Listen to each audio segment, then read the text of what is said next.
uma Bíblia, mas eu tinha ganho uma de presente. Não, mas eu quero comprar uma, né? Comprar uma que eu quero ler, né? Quero ver, quero entender, né? Porque quando eu não era crente, eu olhava assim e falei, esse povo se junta na igreja, ficam gritando, ficam louvando, né? Ficam cantando lá, né?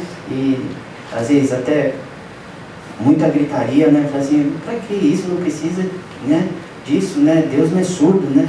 Falava assim, né? Gozado, né? As pessoas vão no estádio de futebol, né? Gritam o jogo inteiro, passam lá, chegam lá de manhã para assistir o jogo à tarde e gritam o tempo todo que está lá, né? Umas pessoas lá que estão ganhando o salário deles na continha deles lá, uns ganhando milhões, eles estão lá torcendo, né? Acabando assim, diga-se, perdendo muito tempo da vida ali, fazendo outras coisas ali, né? E passam ali, eu falei assim, mas por que esse povo acha que eles estão certos, né? O que eles fazem, né? O que acontece com eles para eles acharem que eles estão fazendo a coisa certa, né? Aí, nisso aí, eu já estava vendo. Hoje em dia eu entendo que Deus já estava dando umas cutucadinhas, né? Vai lá para ver, vê lá como que é, né? Então, foi por curiosidade, né? Chegando à igreja, né? Falando assim, olhava, né? Ficava assim, achava tudo estranho, né? Me sentia um peixinho fora do aquário ali, né? Mas Deus, ele foi falando no meu coração e realmente, eu falei assim, não, eu estou no lugar certo, mas a partir de agora eu tenho que começar a fazer as coisas certas, né? Então, aí você tem um manual, que é a Bíblia, né? Então, nós devemos levar isso em consideração, que Deus, ele deu um manual e está aqui para nós seguirmos, né? Então, aleluia. Tem uma fugidinha aqui, mas voltando para a lição aqui, né? Deus, ele capacita o ser humano. A síntese do tópico 2. A visão gloriosa de Cristo ressurreto mudou definitivamente o rumo da vida de Paulo, né? Então, Paulo aqui, ele viu o nosso Senhor Jesus Cristo ressurreto, né? Ressuscitado, ele viu. Então, tópico 3 aqui, vamos passar para o tópico 3. Vocação de Paulo e o aprendizado no deserto, né? Eu falei do deserto. A ida para o deserto. O ministério de Paulo precisava de uma preparação austera, uma preparação rigorosa, silenciosa, de comunhão com Deus e de reflexão. Em vez de ir a Jerusalém para aprender com os apóstolos, ele afastou-se dos judeus nas sinagogas, onde posteriormente passou a apresentar Cristo. Paulo tomou o caminho da Arábia a sudeste de Damasco, sob o domínio do rei Aretas, né, ali. Gálatas 1, 17 e 18, está na leitura aqui, eu vou estar lendo. Ele diz assim, nem tornei a Jerusalém a ter com os que já antes de mim eram apóstolos, mas parti para a Arábia e voltei outra vez a Damasco. Depois, passado 3 anos, fui a Jerusalém para ver a Pedro e fiquei com ele 15 dias, né? Então, o desertinho aí foi meio compridinho, né? 3 anos, né? O apóstolo preferiu viver em um lugar na região desértica da Arábia, onde habitavam alguns grupos nômades, e ele era totalmente desconhecido, né? Então, às vezes, nós temos que ter isso também, né? A gente ter nosso momento particular, nosso desertinho lá, às vezes ficar sozinho para ouvir a voz de Deus, né? Porque as muitas vozes que estão no mundo acabam encobrindo a voz de Deus, né? Que é mansa e suave, né? No deserto, Deus ensinou Paulo a ser o líder que ele precisava para expandir o seu reino, né? O chamado dele, Deus ali no deserto também preparou ele. Ponto 2 aqui, as lições do deserto. O apóstolo sabia que precisava aprofundar o seu conhecimento acerca de Jesus Cristo, pois seu caminho seria de confrontos, com dúvidas, oposição e rejeição, né? Então, ele sabia que ia ser difícil, principalmente entre os judeus ali. Então, foi para o deserto da Arábia, ficou 3 anos aproximadamente. entre a sua conversão e seu retorno a Jerusalém. Esse período serviu para Paulo reavaliar a si mesmo diante de Deus, suas crenças e convicções judaicas, confrontando-as com a revelação da graça de Deus em Cristo Jesus, né? Assim, Paulo se preparou para explicar sua vocação aos líderes da igreja em Jerusalém, né? Paulo era o mestre ali da lei, né? Ele havia estudado bastante, então ele sabia. Quando começou a vir essas revelações, confrontava ele, mas ele sabia que ali era Jesus Cristo, né? Então foi se revelando ele de tal forma que ele foi, né, aceitando o seu chamado. Mas, ponto 3, mais lições no deserto. Saulo passou a usar seu nome romano Paulo, com o qual se tornou conhecido em seu ministério. Ao tomar o rumo do deserto para refletir e aprender, o agora Paulo foi despido de toda a filosofia e religiosidade legalista do judaísmo, né? No deserto ele aprendeu que a simplicidade era a chave que abria a porta do cristianismo, né? Que era preciso dominar suas paixões, substituindo-as pela alegria da salvação em Cristo, né? Então, ele sabia, ele aprendeu ali que era na simplicidade, pregando o evangelho, né? E me fez lembrar de, assim, às vezes, né? A gente quer pregar, quer falar de Jesus para uma pessoa, né? Algo assim que a gente já tem uma convicção, mas a gente passa assim pela cabeça, mas ela vai rejeitar, ela não vai aceitar, né? Então já tem um pré-julgamento da minha parte, né?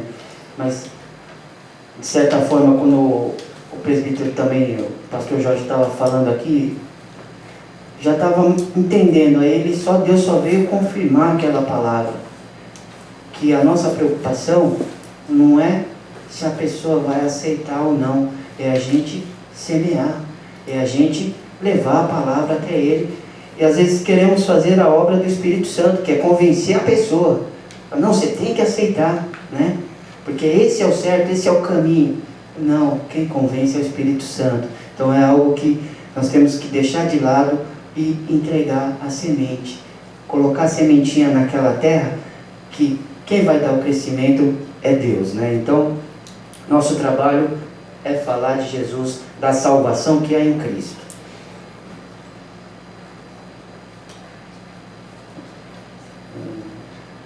Assim, Paulo se preparou para... Isso aqui já foi, né? Lições no deserto, eu parei aqui. Cristo, né? Ele também aprendeu que a imensidão do deserto esmaga o poder e a fraqueza do homem. Agora ele só pode depender de Deus.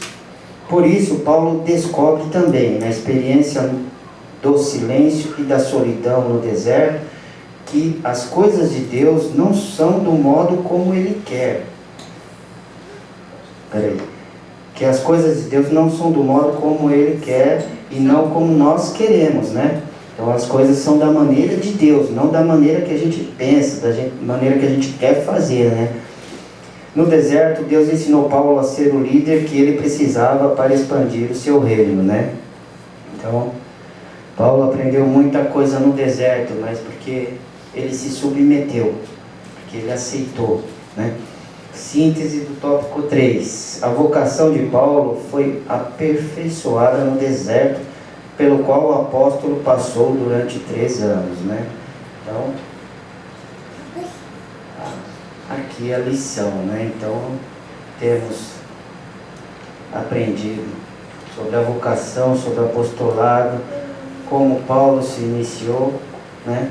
A confirmação de Jesus e o aprendizado no deserto, né? Às vezes Deus nos leva para o deserto para aprendermos certas coisas e não aprendemos e queremos sair, né? Às vezes a nossa oração tem que mudar para que Deus não tire a gente do deserto, mas que nos ensine, abra nossos olhos e faça-nos entender o que Ele realmente quer nos ensinar. Não o que nós queremos aprender, mas o que Ele quer nos ensinar, né? Conclusão. A grande verdade que aprendemos nesta lição é que Deus não mudou seu método para vocacionar e chamar a quem Ele quer. Por isso, Ele usa experiências muitas vezes dolorosas no deserto da vida. É preciso aguçar a nossa sensibilidade espiritual para identificarmos o chamado de Deus para nossas vidas, né? Então, é algo assim que nós temos que estar despertando isso, a nossa sensibilidade espiritual para ver o que Deus quer realmente, Ele venha confirmar e a gente não venha ficar perdido, né? Pô, o que eu devo fazer? Não, o que vier às mãos faça e Deus vai te mostrar qual que é a sua vocação, né? Uma nós já temos, que é ser santo, mas aí para a obra do Senhor, né? Vamos pôr a mão no arado, né? Louvado seja Deus. É só uma anotação aqui, né? Deus não desperdiçou característica alguma de Paulo.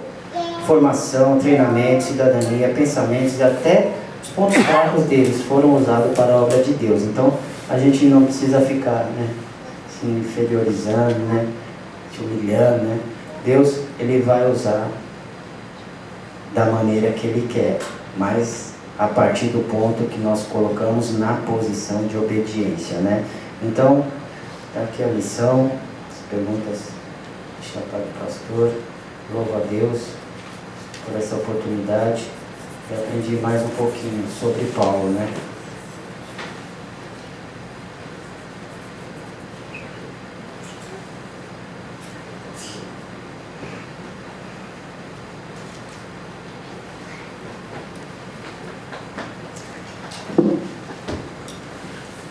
Amém, glória a Deus. Paz do Senhor, meus amados.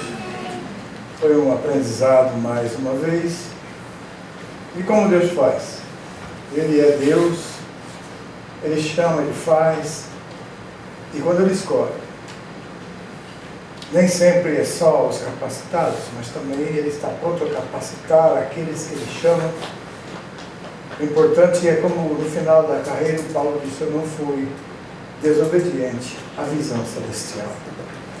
Nós vimos aqui como a forma como Deus alcançou ele, as duas lições 3 e 4, elas estão interligadas de uma forma muito perto, né? E o que ele disse, o que ele falou, no propósito que Deus tinha alterado a vida dele. Ele já era um homem religioso, sério, zeloso, por aquilo que ele acreditava ser. Mas tinha a venda nos olhos de não enxergar as profecias do Velho Testamento, através de Moisés e profetas, que tinham falado sobre esse Messias que viria. Eles achavam que tinham uma visão humana da forma como Jesus viria. Tanto é que cobraram Jesus, os discípulos falavam para ele: quando o Senhor assumir o reino, como vai ser? O outro disse: mas então deixa eu sentar à tua direita e à tua esquerda, quando o meu irmão à esquerda, quando o Senhor tiver assumir o reino. Então eles tinham uma visão tão pequena. E muitas vezes nós também temos essa visão pequena das coisas de Deus. Nós olhamos o que podemos enxergar, mas os olhos do servo de Deus, o chamado, tem que ter os olhos de Deus para enxergar lá na frente. E por isso que nem sempre na trajetória do líder espiritual as pessoas entendem o porquê que ele toma certas decisões, ou porquê que ele faz certas coisas. E muitas coisas não têm sentido naquele momento. Assim como para Paulo não tinha sentido aquele povo que aceitou o caminho, saiu do judaísmo para de repente viver uma vida totalmente diferente. E ele tinha autoridade, inclusive, para prender essas pessoas, arrastá-las nas ruas, e até mesmo apoiar quem matava essas pessoas. Veja que como a religiosidade, o entendimento, quando é tirado da Bíblia e colocado da forma como cada um quer entender, cria esses problemas. Mas aí, o Deus, ele olha o coração. Ele não via só a forma como Paulo usava errado o zelo dele. O zelo de Saulo era um zelo destruidor. em nome de Deus. Paulo não estava perseguindo os crentes porque não gostava de Deus ou de Jesus. Paulo estava perseguindo os crentes porque para ele aquilo era uma heresia, um desvio da religião judaica, dos seus costumes. E aí então ele achava que o certo era não permitir que isso se alastrasse. E por isso ele perseguia, ele fazia todo esse trajeto atrás desse povo.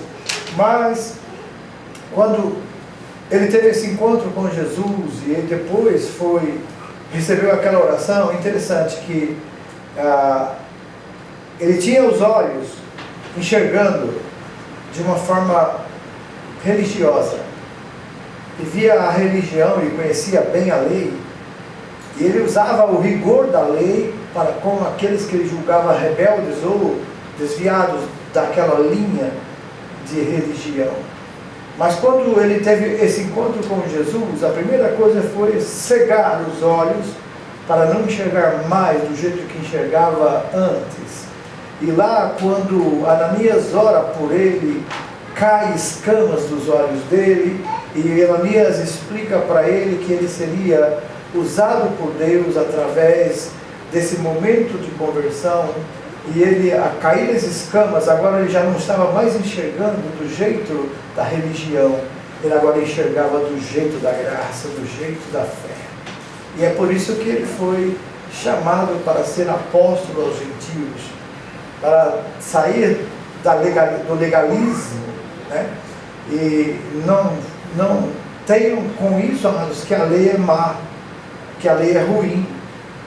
A lei é boa, mas a lei é como se fosse um tutor que toma conta de alguém até que o seu senhor venha tomá-lo.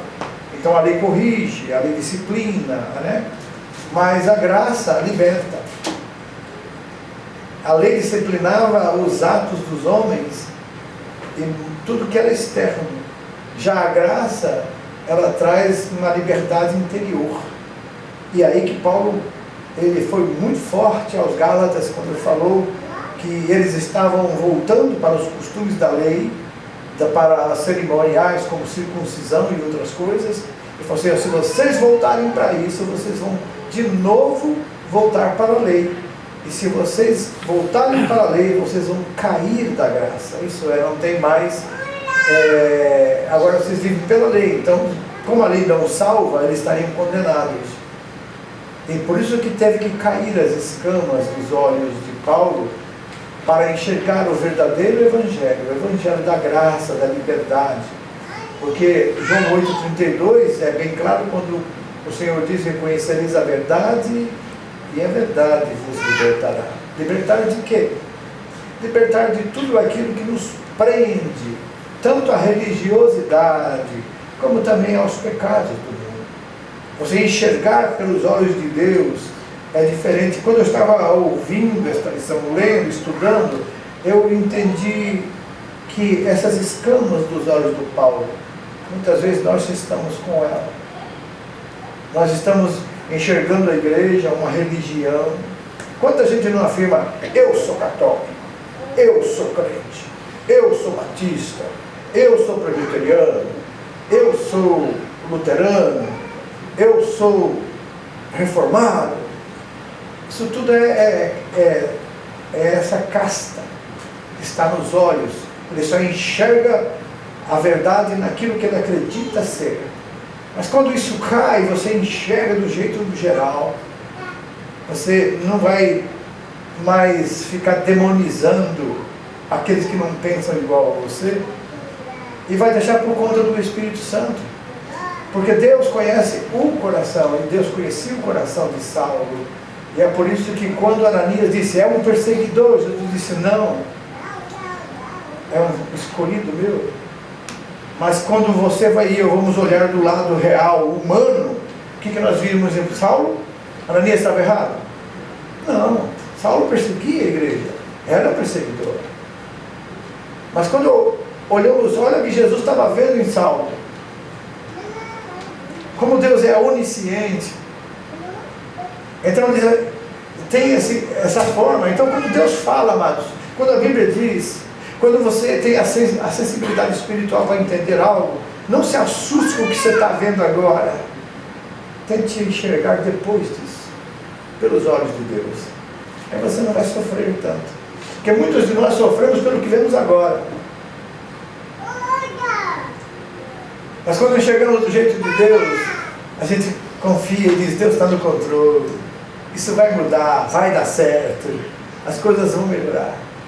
Então, nessa lição, nós vemos muito isso, como Deus via em Paulo alguém que ele já tinha escolhido, como Paulo disse, desde o ventre da minha mãe. Mas que caminho Paulo estava seguindo? Um caminho religioso, radical. Mas ele tinha uma ousadia e uma embora sendo legalista, ele era zeloso, ele era fiel. Então, quando somos fiéis em algo que cremos, nós podemos até estar errando, mas Deus vai corrigir a gente. Pode ser, pastor, eu posso estar errando agora, mas Deus vai corrigir isso, porque eu sou fiel no coração. Então, é por isso que Jesus disse, o que Ananias, um homem justo diante de Deus, Jesus falou com ele claramente, mostrou, tanto mostrou para Paulo, quanto mostrou para ele. Vai lá, na rua direita tem um homem lá, está te esperando. E quando ele veio falar Saulo, ele ficou assustado. Mesmo sendo homem de Deus, não estava enxergando do jeito de Deus. Até que o Senhor Josimais, como disse o nosso irmão Tiago, né? Eu já falei com ele sobre você, Ananias, está te esperando, vai lá. Então, muitas vezes nós temos receio e as pessoas não vão. Deus está mandando e a gente está hesitando, dizendo, Senhor, será? Quando Deus fala, não podemos questionar Deus. É simplesmente obedecer. O que agrada a Deus é isso, é a confiança. Se Deus falou, parece estranho o que Deus fala muitas vezes, você se enxerga em Abraão, quando Deus disse aquilo para ele, vai e mata o teu filho, me sacrifica para mim. O que Abraão poderia fazer? Com certeza nós questionaríamos Deus hoje. Que é isso? É absurdo. Mas era uma forma de Deus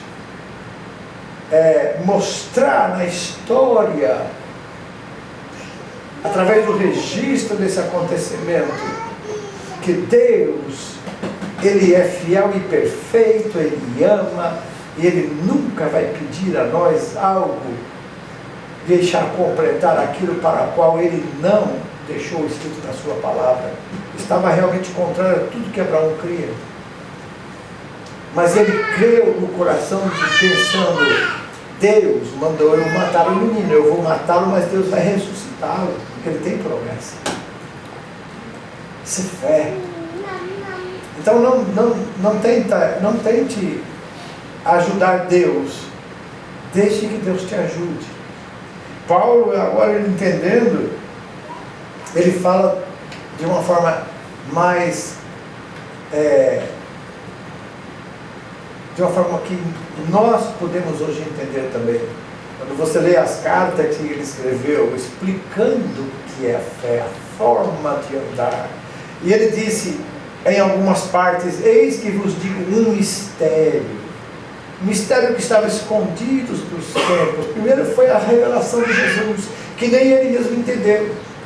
Aí o Senhor se manifesta a ele passa a entender que já tinha completado aquele plano de Deus através de Cristo, e ele passa agora a pregar Jesus, e ele sempre afirmava, eu prego Jesus, e este crucificado.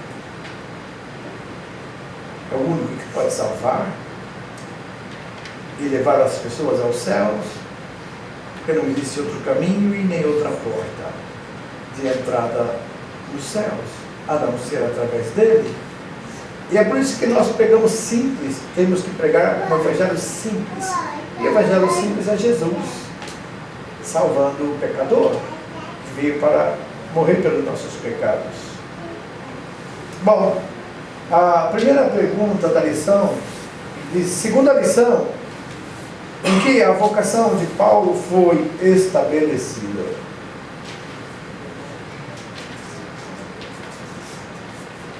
Segunda lição, essa vocação, como que ela se estabeleceu? Presciência. O que é presciência? Sabia antes. Deus já sabia. O que Jesus falou? Não, esse é um escolhido. Não, ele é um perseguidor. Não, esse é um escolhido. Ninguém entende Deus, ninguém explica Deus. Então, se nós cremos em Deus, temos que confiar na sua palavra e do jeito que Ele opera. É assim que devemos viver.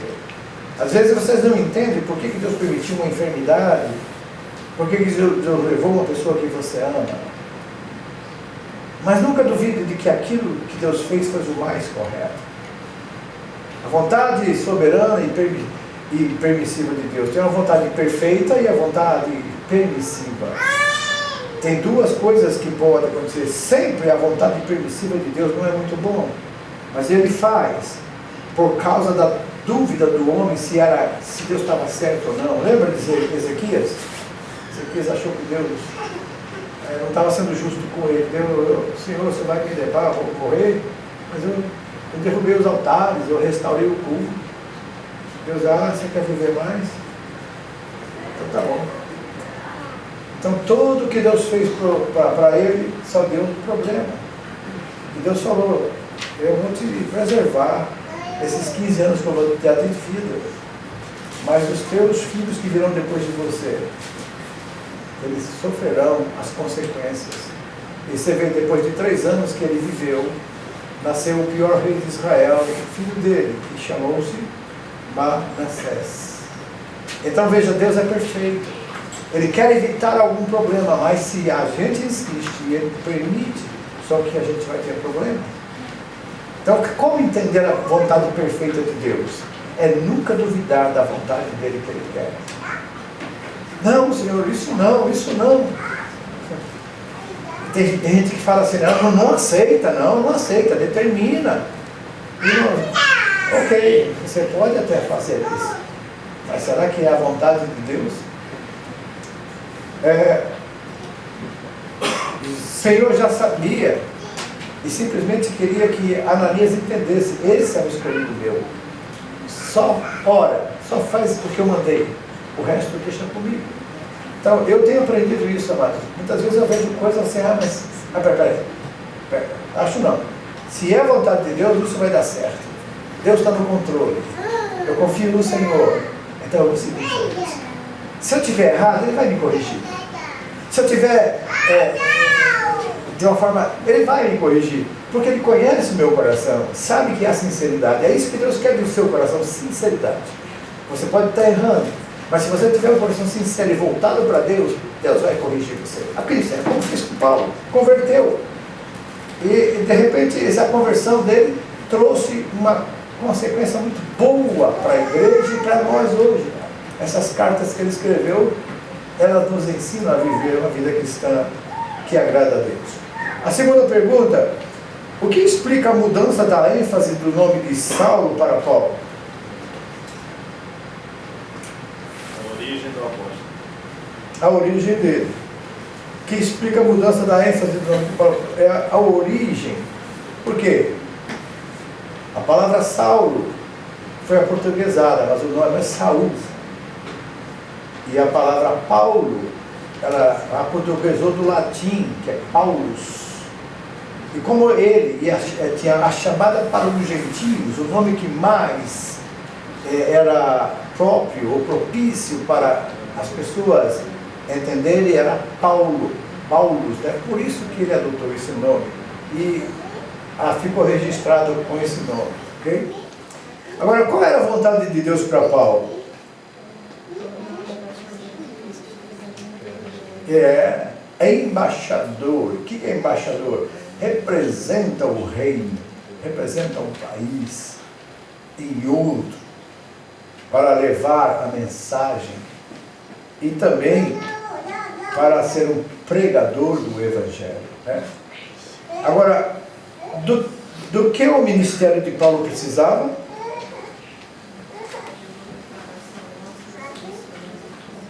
Uma preparação austera, silenciosa, de comunhão com Deus e reflexão. Se ele fosse para Jerusalém, dizer ao apóstolo, Pedro, eu aceitei Jesus, eu já estou convertido, não sou mais perseguidor, eu quero saber como é que é. Sabe o que Pedro ia ensinar para ele? Ia ensinar que o evangelho era só para os judeus, embora Pedro foi quem pregou, o primeiro a pregar para gentios foi Pedro. Depois que Jesus deixou a missão, ele pregou para Cornélio na sua casa e até batizou. Agora, Paulo, ele saindo do judaísmo tão zeloso quanto ele era, tão certo, como ele disse mesmo, eu da tribo de Benjamim, fariseu dos fariseus, segundo a lei irrepreensível. Ele tinha sido criado aos pés do sábio da época, Gamaliel, que era um homem que todo mundo gostaria de aprender com ele. Paulo teve esse privilégio. Então ele se julgava um doutor da lei, um homem realmente entendido e poliglota, muito instruído. Então no deserto, 3 anos, ele aprendeu a ser humilde. E Deus deu a ele 3 anos somente, mas para Moisés teve 40 anos, você lembra? 40 anos no deserto, aprendendo até desaprender a falar, né? Que quando Deus mandou ele para o Egito, ele falou assim, eu não sei nem falar. Paulo, então, ele teve que fazer, não desaprender a lei, ele teve que entender o que realmente a lei significava, qual era a função da lei, para apontar para o verdadeiro sacrifício que viria no cumprimento total da lei através de Jesus Cristo ressuscitado. Agora, Paulo, entendendo isso, volta a Jerusalém para conversar e ficar 15 dias ali com os apóstolos, Pedro, para ouvir deles mais detalhes. Mas Paulo já tinha recebido de Cristo o evangelho que ele pregava. Interessante isso. Muitas vezes Deus tem o tempo dele. Às vezes a gente, me converti, agora eu já quero ser. Tem muita gente que já se converteu, já queria fazer o etapa, já queria fazer pregar, já queria fazer. Calma, deixe gotejar. Dão puros degraus da fé, passo a passo, como dizia o pastor Osmar, quem conheceu ele, um dia de cada vez, né? Um pouquinho hoje, um pouquinho amanhã, e daqui a pouco você olha para trás e já subiu o degrau do conhecimento de Deus e agora pode ajudar outros. Para ganhar alma não precisa conhecer o evangelho todo, é só pregar Jesus que já está suficiente para ganhar uma alma. Mas para avançar na maturidade cristã, você precisa estudar a Bíblia, ok? Então, na verdade, ele ficou ali no deserto, refletindo, né? Muitas vezes sozinho, porque o lugar que ele morava era um lugar que ele não conhecia ninguém, era desconhecido. Ele teve muito tempo para comparar tudo que ele sabia da lei com agora essa mensagem de Cristo na vida dele. E ele foi vendo que os apóstolos, o que os profetas e a lei de Moisés tinha colocado em todo aquele povo até ali, para então encaixar o verdadeiro evangelho da graça e não por obras. E aí então vem agora voltando para Jerusalém para se identificar com os apóstolos, receber a bênção deles e sair espalhando, porque ele não tinha um ministério para os judeus, o ministério dele era para os gentios, embora também pregou para os judeus. Mas a finalidade de Paulo era alcançar os gentios, e nós éramos gentios também. Agora somos filhos de Deus, através da fé de Abraão fomos alcançados, porque Deus disse para Abraão, por causa da sua fidelidade, da sua fé, você vai abençoar todas as famílias da terra. Glória a Deus. E Jesus também é filho desse povo, hoje está em nós, está conosco aqui e habita dentro de nós. Que maravilha, né? Agora, segunda lição, você cite algumas lições do deserto aprendidas por Paulo. O que ele aprendeu? Primeira coisa, simplicidade. Que é abrir a porta, era a chave para que abria a porta para o cristianismo. Que era preciso dominar suas paixões, substituindo-as pela alegria da salvação em Cristo. Amados, o que nos satisfaz é aquilo que Jesus falou para a mulher samaritana no poço de Jacó. Se tu soubesses quem fala contigo, me pedirias e eu te daria de beber uma água que você não teria mais sede. Jesus estava referindo-se não à água física, mas estava se referindo àquilo que a mulher buscava já no sexto homem na vida dela. Ela queria ser feliz, encontrar a segurança necessária. E Jesus disse, você está procurando e tem uma sede que não sacia. A princípio a mulher entendeu fisicamente, mas depois que Jesus começou a falar com ela, ela entendeu que era realmente aquele o Messias que estavam esperando, e ela se tornou daquele momento em diante uma evangelista. Ela foi evangelizar toda a sua aldeia que vieram ouvir Jesus e convidaram Jesus para entrar, e 2 dias que Jesus ficou ali, todos creram nele. Veja como Deus faz as coisas diferentes daquilo que nós muitas vezes estamos enxergando, né? Então nós precisamos deixar cair as nossas escamas, assim como a de Paulo, e enxergar do jeito de Deus. Vai ser bom para nós. E depois substituir essas paixões dele por uma alegria, a alegria da salvação. E depois ele também aprendeu o quê? Que a imensidão do deserto, o que ela faz? Ela esmaga o poder da fraqueza do homem. Isso é, qual é a fraqueza do homem? A tendência natural é querer ser, querer mandar, querer ter poder. Paulo, antes de ir para Damasco, ele foi lá pedir cartas de autorização para poder, no Sinédrio, para poder ter autoridade de polícia, para entrar nas casas, para arrastar as pessoas, para prender na sinagoga os líderes. E foi nesse caminho, nessa hora que ele estava indo para lá, antes de chegar em Damasco, que ele teve esse encontro com Jesus. Jesus é que foi atrás dele. Apareceu para ele, falou com ele, pois ele tinha uma importância muito grande para o reino, e a chamada dele era uma chamada maravilhosa, era um privilégio. Então, ele aprendeu que a imensidão do deserto esmaga esse poder da fraqueza do homem, e agora ele só pode depender de Deus. Antes ele dependia do conhecimento, ele falava, da tribo de Benjamim, fariseu de fariseus, quanto à lei irrepreensível.